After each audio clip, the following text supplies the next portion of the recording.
Welcome to Management Consulted. I'm Jenny Ray, the Managing Director, and today we have the first part for you of a three-part series which is focused on the major types of firms in the consulting industry. We have three types of firms we're going to focus on across these three videos. One is the top three firms, the second are tier two firms, and the third are big four firms. So as we go through this series, it's going to be incredibly helpful. I'm going to compare each of the firms on 6 aspects, and I'm doing them in groups because there are relative similarities about each one of them. So the focus of today's is on McKinsey, Bain, and BCG. So what sets McKinsey, Bain, and BCG apart? Like I said, there are 6 factors that I think distinguish each of the firms from one another. So I'm going to highlight what McKinsey, Bain, and BCG bring to the table. The first is branding and prestige with clients. Because McKinsey, Bain, and BCG have been around in general the longest out of the top consulting firms, they have the greatest niche focus just on pure strategy and command the highest price point because of generally their expertise, but also their brand. They're able to have access to clients in the Fortune 1000 realm around the world, as well as key executive officers inside the firm, not only the chief executive officers, but also operating officers in each of the specific divisions. Because of this, the firms are able to create a tremendous amount of impact, and what that would mean for you if you work for one of the firms is that you have access to really interesting business problems, decision makers at very senior levels, and also the ability to have an impact on a corporation that many of you may even know as a household name. The second area are salaries and perks. Because the firms command the highest price point, they're generally able to pass that on, not entirely, but in part to the people who are working down in the trenches, the analysts and associates.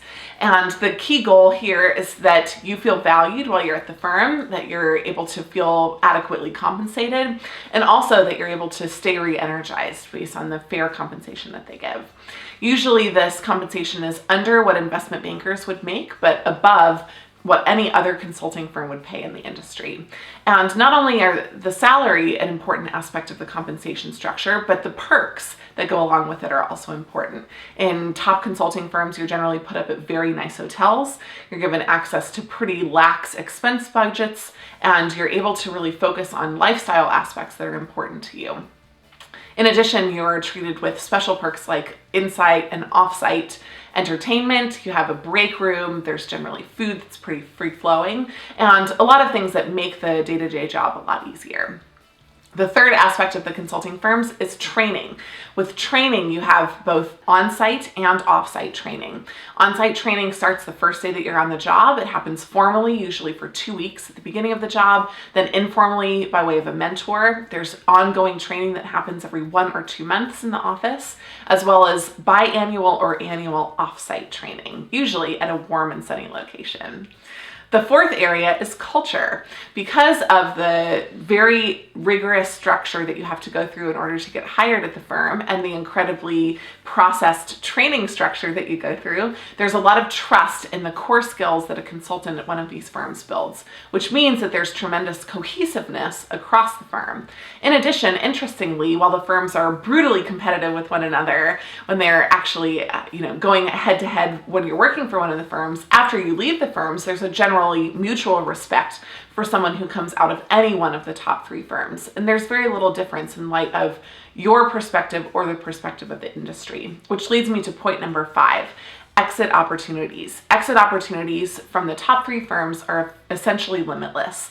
The top 3 firms are generally open doors to just about anywhere you might be interested in going, from private equity to a PhD program, and anything in between. You may be interested in international development or nonprofit work.